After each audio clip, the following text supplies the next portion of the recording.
So, hi everyone. I'm here with Adrian Harvey today. He's the CEO of Elephants Don't Forget, and you guys are in the sort of like the AI, using AI to improve performance and knowledge of employees. Really, I think that's the your kind of space. And so, thanks very much for joining me. And I want to talk about, I suppose, start off just by discussing around information overload. It feels like we're in this world of like massive information overload. I mean, what are you seeing when you're sort of out there with clients or with customers? I mean, what are they feeling around that? Because it feels like that to me, just the amount of change that's going on. Yes, I think at a macro theme, I think humans now are just completely overloaded in your personal life with data, information, most of which I think is untrue. That's another matter. But when you get into the workplace has got a lot more complicated. And in fact, curiously, in this week, I saw a post by an IT professional who said, "Is it me, or does anyone else not understand how to fix stuff anymore?" Yeah, and it's quite interesting because he was 30 years in time served, really experienced guy, and if he's finding life tricky, what are school leavers and youngsters going into the workplace now? How are they finding it? I can tell you they're finding it really, really difficult, and they're failing. Yeah.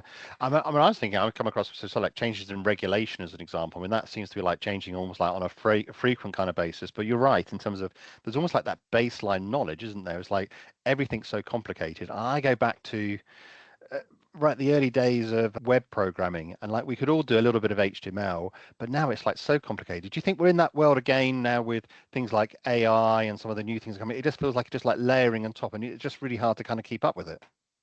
I think there's if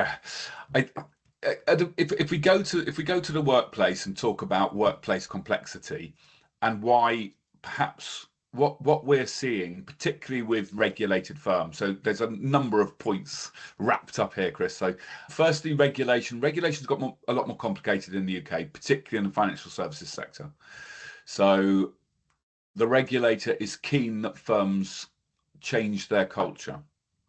Well, that's only really going to happen if the exec decide they want to change the culture.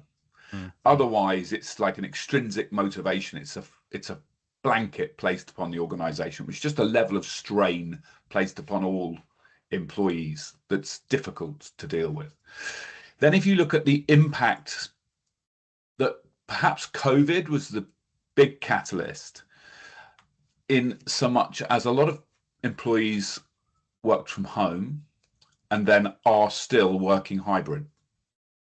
In parallel, a lot of firms took the opportunity to change their service model somewhat and put more of the onus on self-serve. So some bright spark, probably an accountant, came up with the idea that wouldn't it be great if we got our customers to do all the work, and then we wouldn't need so many staff and would save a lot of money. Well, that's of course predicated on the fact that their customers A, want to do the work, and B, are capable and of doing that. At a basic level, it's called digital first, and at a basic level, if a supplier of mine gives me a digital choice, in other words, you can self-serve yourself here, Adrian. You can give me a meter reading, just by going on the app, and well, that really works for me. I can do that whenever I want.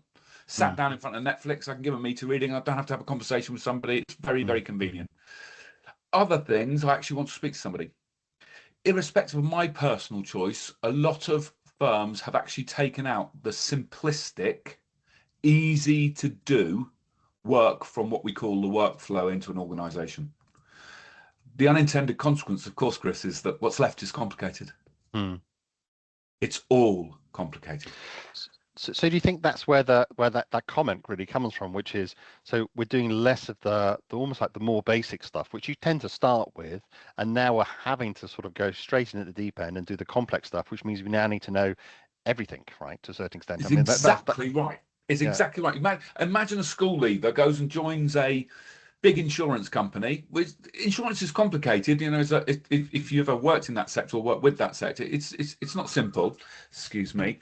And what we're seeing is a school leaver will turn up in this environment and they're thrown under the bus. I mean, every call, every letter, everything they have to deal with is at the complicated end of the spectrum, and they need to have, it's not about knowledge, they need to have really high competence. Yeah. And if you then complicate matters further by saying people are working hybrid, and the general rule of thumb is you get about 70% of your workplace competence through peer-to-peer learning. Mm. If you're working 3 days at home, you're getting 60% less peer-to-peer learning than you would if you were working in the office. It's irrespective of whether, it's not a personal judgment of working from home, it's just a fact of life. Mm. Yeah, I can't turn around to Chris, who's more experienced, and say, Chris, what do I do here? Because I'm in my bedroom and Chris is in his. So that traditional support mechanic's gone, and at the same time, or at least has been considerably diluted, and at the same time, the complexity of the work has amplified enormously. We're seeing, to give you some good examples, we're seeing some of our customers, 9 of the top 10 UK general insurers are customers of Elephants Don't Forget. And variously, they will tell me recruits are leaving at 100 days saying, we just can't do this. We can't do it. It's too difficult. I mean, certainly some of the regulatory stuff. I mean, you've been in the industry we've been in the industry for a long time, and it's tens of years. And we're like, if people like that are struggling to keep up, then it's like it's very difficult if you're a new starter, right? Isn't it? It's very, very difficult, and I think we could. It's right that we banned the workforce. I mean, my generation, we were brought up very differently, and our attitudes and resilience and things like that were just a different character. The younger generation, I think, have a lot of stresses and strains placed upon them, and they need a great deal more support than I think most firms are currently willing and prepared to give them. Yeah, it's interesting. And do you think that the different generations are sort of interacting with information in a different way? So one of the things that often comes up is around, I suppose, the attention economy or attention span, and we're much used to being sort of dealt information in much shorter pieces of information, duration of information. Is that sort of also a challenge in terms of like how we learn? I mean, do you think that's changing, or has it always been like that and it's just more effective or more common? I mean, the brain is a slow thing to change, right? So I think we've always learned broadly in the same way. I think we've been taught very inefficiently for a long time. Yeah. So psychologists have known for a long time that, for example, the revision strategies pursued by most college kids are very ineffective. And there are much more effective things to do, but people still don't do it. So the attention span point is quite interesting. From what I see with social media and swiping, the attention span of certainly my kids who are 19 is it's almost instant. So they're making instant judgments. Now, most of the stuff that they need to learn in the workplace requires reflection, contemplation, and deeper understanding. So is it a problem? Yes, it's a problem. I think that if you really want to deal with the issue, you do have to go some way to meeting the learner halfway, right? You've got to make it easy for the learner to engage with the content. And sort of bringing AI into this, do you think we're going to go into, shorter bite-sized pieces of content that are more tailored? Because then the other theme is then just having the training very sort of customized to individuals. And there's a piece that came out the other week around like how you can accelerate learning with AI as an example. So it's very kind of tailored to individuals. But you can also there's also this pressure around how do you chunk it up so it becomes almost like swipeable to a certain extent. I mean, how do you see that whole sort of training environment evolving in terms of the initial knowledge delivery? Okay, so first principles, there isn't a shortcut. I want to learn a language and I've got an hour. Sit down. Yeah, it's not going to happen, right? So there is a face the facts. Yeah, there is not a shortcut. There's not a silver bullet. There's not a lazy arsed, I'm going to just spend 1 minute a day and then I'm going to be a rocket scientist. That is not going to happen. That said, the historic way of training employees in the workplace has broadly been a sort of a one-size-fits-all approach, sheep dipping, you get it called, whatever, and is really inefficient. Mm. And it's also lands very, very badly with Gen Z, whose lives are almost entirely individualized. Because your phone, it's fantastic. I get to control everything. In one sense, it's a fantastically flexible thing.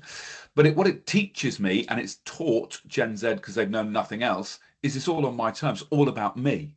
So, and by the way, there is an interesting point here. Learning is not a team sport. Though most firms approach it as such. The smart way, I mean, you talk about bite-size learning. I mean, the holy grail is treating Chris as Chris and Adrian as Adrian. Yeah, this is I'm going to say the only successful strategy. Yeah, and a lot of firms will look at it and go, yeah, well, it's just too difficult. That's not true. We've been doing this for 12 years. We're world leaders in it. Yeah, we have a piece of artificial intelligence called Clever Nelly that will work out, Chris, what you know and don't know, and then we'll change you into interventions and trainings specifically for you. And those interventions will be really time efficient. At a basic level, learners are engaging 58 seconds a day. However, you can't swerve the training. You still need to have read the book, unfortunately. Yeah. Even though I'm dyslexic, that's a really poor learning strategy for me. So I'd much rather watch a YouTube video, if I can say that, than read a policy document. I find to read the policy document very, very difficult. The key point, though, Chris, is that the smart firms have worked out that sheep dip workplace training is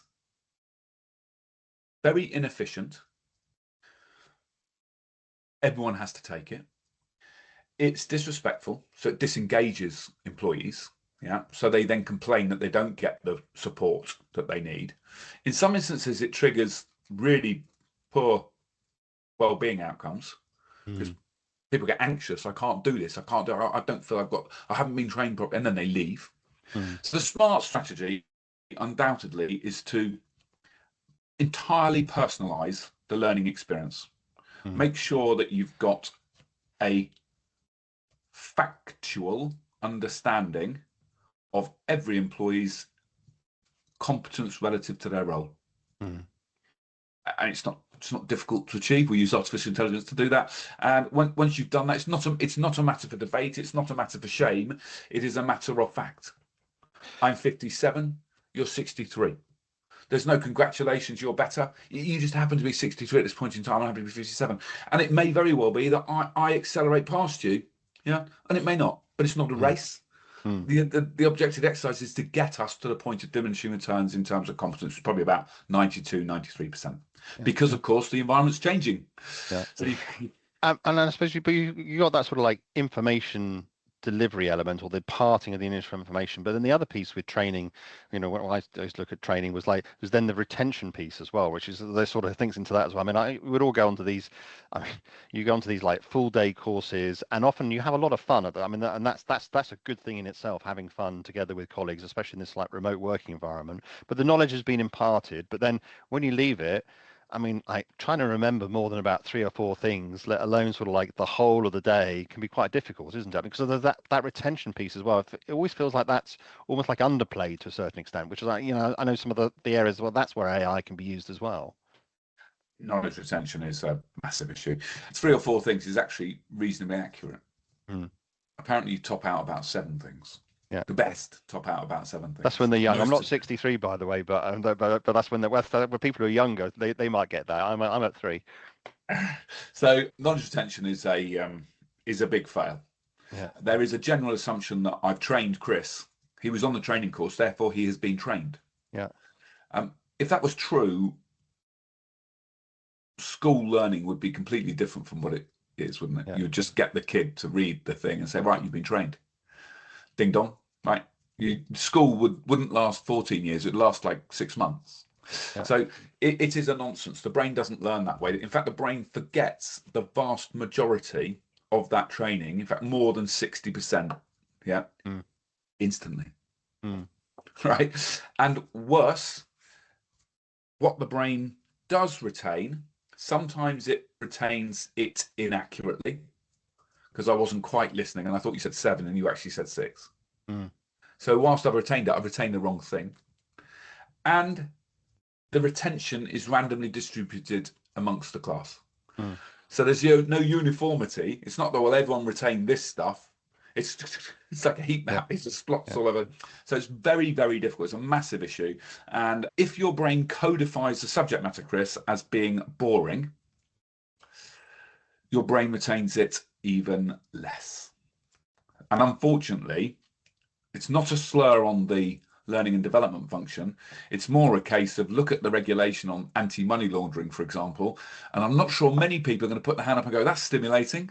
Some of us do, but I would wager it's probably not most of us. Yeah, I some of us think the do. Yeah, vast majority are going to yeah. go, that's boring.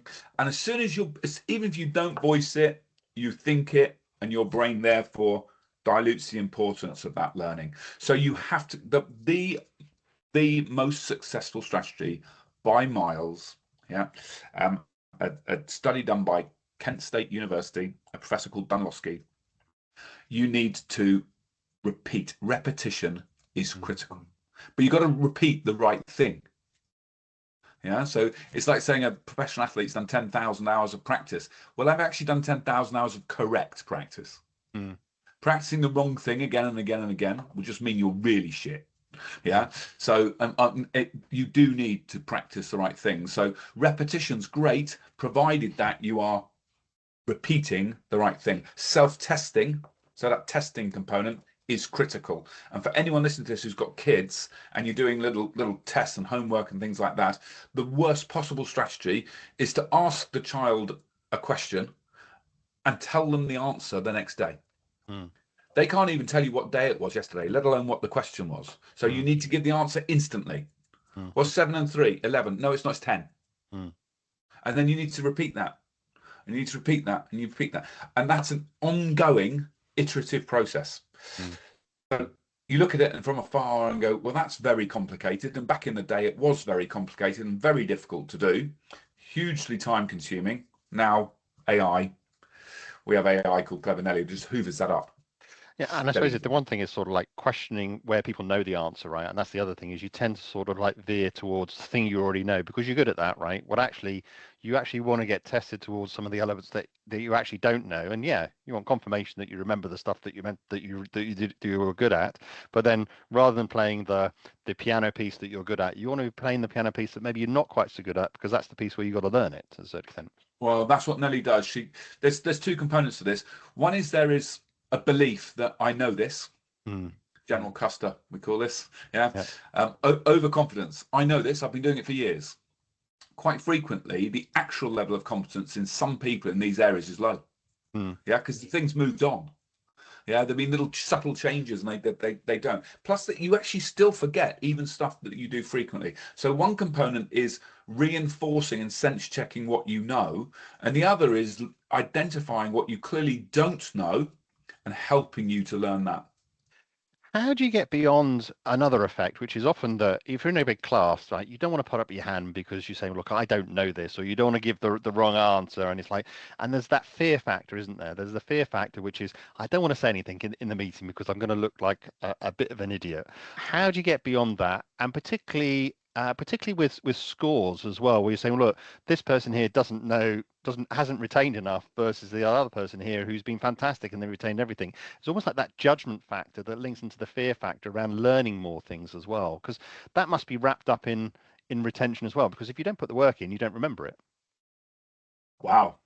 Very good. So you've hit a really big nail on the head, right? So and I alluded to earlier, learning's not a competition. Right. So the absolutely worst possible thing an employer can do is approach it like a competition. I happen to be dyslexic and I had a torrid time at school. So any forced ranking of things like spelling, well, I was always bottom and I was always going to be bottom. And there was no motivating factor whatsoever to put a thing up on the wall that said Adrian's bottom. Yeah. So, and in fact, the only ones that are really motivated are the same ones that are at the top 10% sort of thing. So it's a really poor strategy to in any way force rank people on a knowledge or competence basis, if only because the vast majority of people fall into the category of not great. Mm. And that's really bad. That's a really bad Mm. positioning and culture. So yes, in our world, we believe in this so strongly that whilst we have a score, and it is a numerical score out of 100 relative to the competence required in that role, for the first 90 days, your manager can't see it. Mm. We don't let anyone see it except you. Mm. Yeah, because and we know that over 90 days we'll show a dramatic improvement in that. The worst possible thing to do would be to show your manager a low score for Chris, and Mm. your Mm. manager not be able to contain themselves and have to have a word and say, look, Chris, you are Mm. actually the worst in the team. Mm. That is likely to disengage you, if Mm. not maybe motivate you to go somewhere else to work.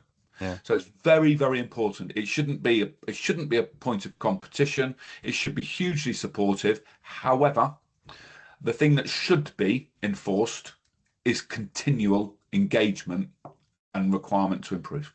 Mm. Yeah. So that mindset that says, I'm not accepting that I am good, I've achieved it, because you haven't, because as soon as you start forgetting stuff. Start forgetting curves, real and continual. So And so that's it's not your position in the group. It's actually the gradient of your improvement, almost like to a certain extent. I mean, in math terms, it's like, well, are you improving or not, right? And you want to see that as being positive rather than negative, I suppose. And trying to make sure to encourage people to do that. So those are the best improvers are the ones that are getting celebrated to a certain extent. Yeah, you can do that. You can cut the data from any number of angles, right? But it would be wrong to, if Chris was presenting as a subject matter expert, Mm. yeah, in his role, it would be wrong not to accolade Chris for presenting as a subject matter expert. Yeah, yeah, And yeah, Adrian improved from 10% to 20. Woo! Well, yeah, he's still, with respect, yeah, rubbish. Yeah, he's yeah. got a long way to go. So we've got to be very careful just recognizing people. We've got to get the object of the exercise is optimal in role competence. And there's lots of strategies that you can deploy to motivate and encourage people on that journey. But everyone, if you follow the strategy, if you follow space learning and repetition, everyone will improve and everyone will retain. Yeah, yeah. And so one of the big areas of fear, I suppose, is regulatory stuff. And I know you guys have put a lot out around the regulatory changes, consumer duty, those kind of things. What do you think the big challenges are of that you're hearing? I mean, evidence is one of them, which is, I imagine, like sort of how you guys kind of fit in terms of evidencing of knowledge and those kind of things. But what's been your sort of perspective or the perspective you've seen from clients around readiness for the regulatory changes and those kind of things? Well, we have a bias in our client base, if only because they've recognized that what they were doing wasn't good enough and they've changed. Mm-hmm. So to judge the market through the lens of just our customers would be an error. Our customers form a small percentage of the overall, for example, financial services market. However, we get 500-600 people on a webinar twice a month from the financial services sector. So we get a good pulse of what's going on. And specifically in relation to consumer duty, my opinion, that seems to be supported by the various polls that we run, is that a lot of firms looked at consumer duty as a job to be done. Mm. They allocated the work to somebody. Here you go, Chris. Can you make sure that we comply with that? There's a load of stuff in there that we've got to do. Can you make sure we've done it? And we've got to file a board report by the 31st of July 2024. So we can make sure we do that. There's a good chat. And a lot of firms approach it on that basis. And rightly, the regulator has been critical and said this isn't a tick box exercise. It's actually a fundamental shift, which is my point about culture. But that's got to come from the top. Mm. The people running these firms have got to say, you know what, we do actually want a business where we put the customer at the center of our radar. And there's things like vulnerable customer that's wrapped up in there. And I often hear people talk about vulnerable customers, and I'm thinking, well, half of your staff are probably vulnerable. Mm. The people serving those vulnerable customers, they themselves are vulnerable.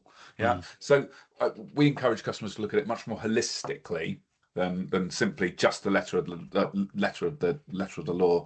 But you're right, our customers benefit from using our technology from an evidencing perspective, because we're able to say specifically in terms of good customer outcomes, or customer service, Chris is currently presenting as 88% competent in role. Yeah. Yeah. So it's perfectly reasonable to expect every conversation that he's having with customers is going to be a good one.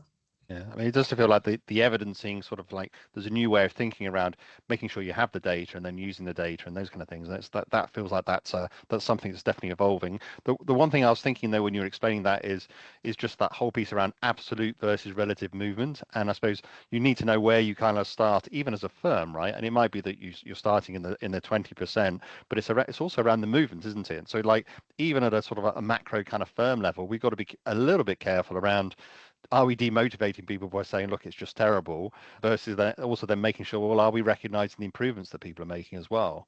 Does that kind of go in? There's relative versus absolute is quite an interesting kind of theme at a firm level as well as a customer level or an employee level. Yes, it is. I think that in my experience, there's a lot of points there. When I speak with C-suite individuals in these firms, they rarely argue that their people are going to be suboptimally competent. Mm. And the average, I can tell you the average data point, 200 million questions we went through recently. And the average level of competence for a trained employee in role before they use our technology is 54%. That's the average. And it doesn't 52, 53, 54. That's a sort of number. And when I see and speak with C-suite individuals, quite frequently say, "Oh, I don't think ours will be that high," which is a little bit disappointing, but encouraging that they're at least engaging in a conversation to make it better. The other point I often get asked on webinars is that there is a perception that the regulator, FCA in this instance, has a requirement for firms to be perfect. That's not true. Nowhere in the regulations does it say you people have to be perfect.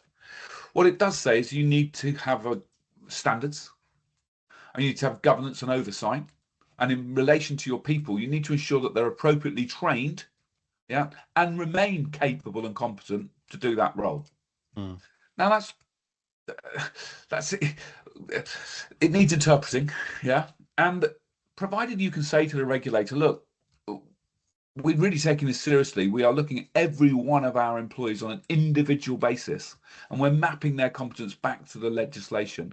And at this point in time, Adrian's 57 out of 100. Yeah, not years old. Yeah, he's 57 out of 100, and he's getting better. And here's his trajectory. Now, as far as the regulator is concerned, that's excellent. Provided that when they come back in, for example, 12 months' time, Adrian's not 58. Yeah. Yeah, so there is a reasonableness about how quickly does he improve.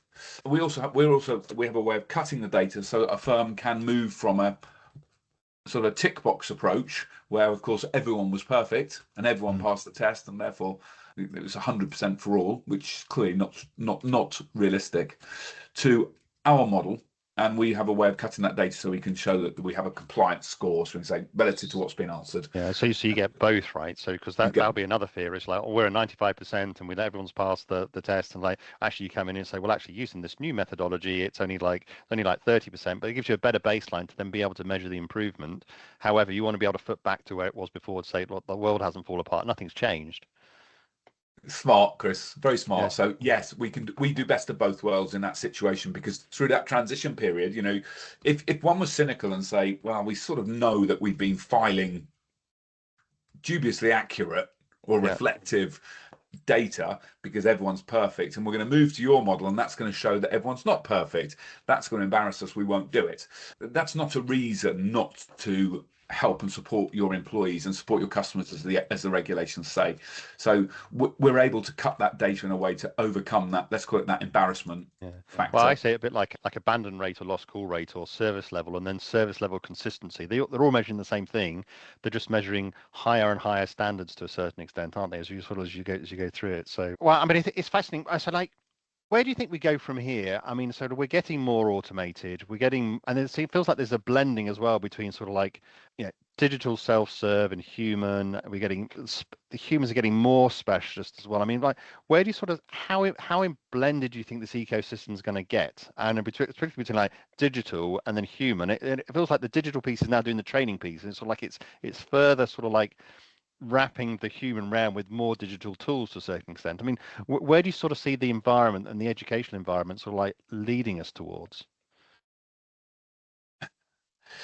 Okay, so it's interesting. You probably get different answers depending on who you ask. Mm, So if you ask an accountant, they will probably tell you that the future is digital mm, because it looks great on a spreadsheet. The only trouble is that that's probably taken no consideration of what the customer wants. mm. And you may or may not know, UK customer service standards are the lowest they've ever been since they started being surveyed. And the biggest single driver of that is digital first. Mm, So consumers are being forced down a digital route, whether they want to or not, whether they're willing or able to go down that route. And that's triggering the consumer. mm, And they're saying, this is just not good enough. So just because technology exists, here's a good one. Technology exists to fly you to Paris with no pilots at the front mm, and land the plane and take it off. That technology existed for ages. Do you want to get on that plane? mm, Some people put their hands up, but they do stuff like skydiving, yeah, and they've got a mm. different attitude to risk to most people, yeah. Vast majority of people say, that's great, but can we have someone up there in case it goes wrong? Yeah. Yeah. And that's what happens. So just because the technology exists doesn't mean it's necessarily a good idea to deploy it. And I would go, if you're in a service environment, I would say, what does your customer want? This is a customer experience thing. And firms like Apple, right, biggest company in the world, one of the most successful businesses ever. They're a technology business. When you go on their website, what do you see? Telephone number. Mm, And when you phone it, what do you speak to? A human. mm, How ironic's that? Surely you would think Apple, of all people, it would be completely automated. There'd be iRobot and Will mm, Smith there somewhere, it'd all be completely computerized. No, it's not, because Apple's worked out, it's not a rocket science, that their customers want to speak to other humans and mm, talk about technology and ask questions of an expert and get good, solid advice from someone who's really competent. And other people might just want to go straight online because I know I want to order another one of those MacBook Pro 2s. Yeah, mm, click. mm, I know it. Yeah, I just want another one. Click. I don't need to speak to anyone. I've already gone through that process. mm, But I've got the option. So I think that extremes, in my experience in business, I'm rather worrying. I've been doing it for a long time. Are rarely true. mm, Yeah, life's lived in the middle. mm, Yeah, and we're going all digital. Everything that's automatically going to alienate the vast majority of the British public. There mm, may be one or two. There may be a small percentage of people who are completely accepting of that. Of course, until something goes wrong. mm. And then there's nothing more frustrating than being on your British Airways app, trying to get your boarding pass, and the thing's just saying it's not working. Yeah. Yeah, you want to be able to phone. You want to be able to phone someone. I mean, I agree. I mean, I think everything's sort of like shades of grey, isn't it? And we like to present stuff in this almost like this binary kind of world of it's one way or the other, but actually it's shades of grey in the middle. But what does resonate is almost like what is left for human interactions is more complex, right? So it's like you expect them to be competent when you call them up. So if you're just asking for a balance, you expect them to kind of know that rather than passing it off onto someone else. So that sort of complexity, you expecting the superhuman to come through rather than just the equivalent of something I could look up, right? So it's sort of changing expectations, it feels like, as well. I did an article for the HR director for this month's printed copy, looking at what employers are going to be offering employees, Mm, yeah, in the future to entice them to work for them mm, and stay with them. mm, Employee value propositions, yeah. And my conclusion was the employee value proposition for the rest of this decade is going to be around employee support.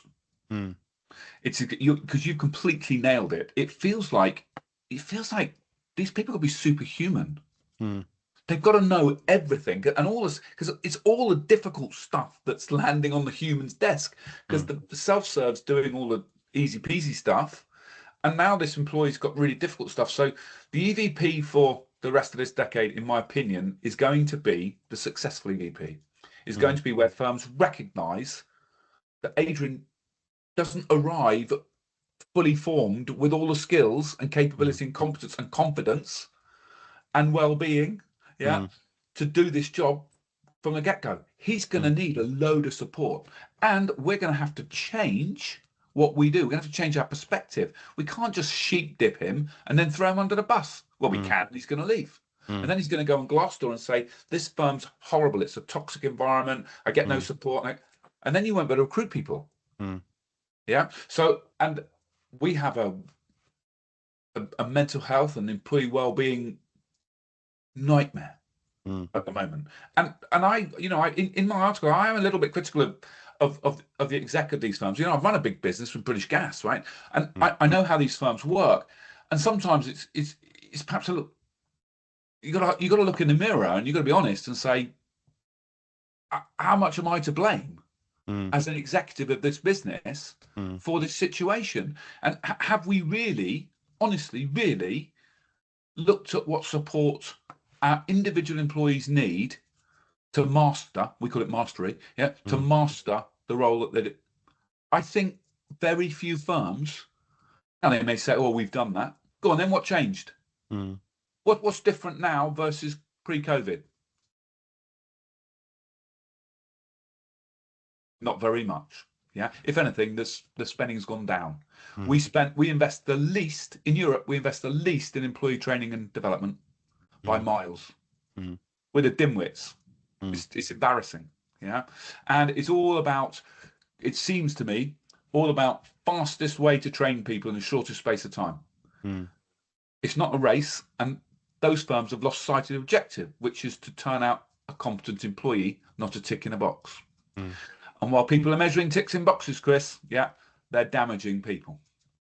It's definitely an interesting perspective, which is how do you AI to actually get more out of people rather than sort of just cutting costs. I think it's a very, very, very sort of interesting perspective, and it's almost like it's augmenting people, isn't it? Rather than just I get told off for that word. Yeah, rather than just sort of like say, as you said, sort of sheep dipping people, really. So. That's what our AI does. When people say to me, what do you do? I say, most AI displaces humans from the workplace. We have AI that helps humans cope better with a more complicated workplace. So it was almost like AI is being used to humanize the workplace even more. You could say that as well. So that'd be particularly interesting kind of theme. Well, hey, Adrian, thanks very much for joining me. It's super interesting. I've seen some of the stuff that you guys do, and I thought it was just especially the reinforcement stuff. I think was particularly chimed with me as well. So it's because I know what a problem that can be. So I really appreciate making the time, having a chat, and explaining it a little bit more, and explaining some of the thinking behind it as well. It's fantastic. Most welcome. I'm genuinely I'm delighted and honoured to be able to talk about it. So we love talking about our product. So thanks very much. Thanks Really so much, appreciate Adrian. it, Chris. Thank you.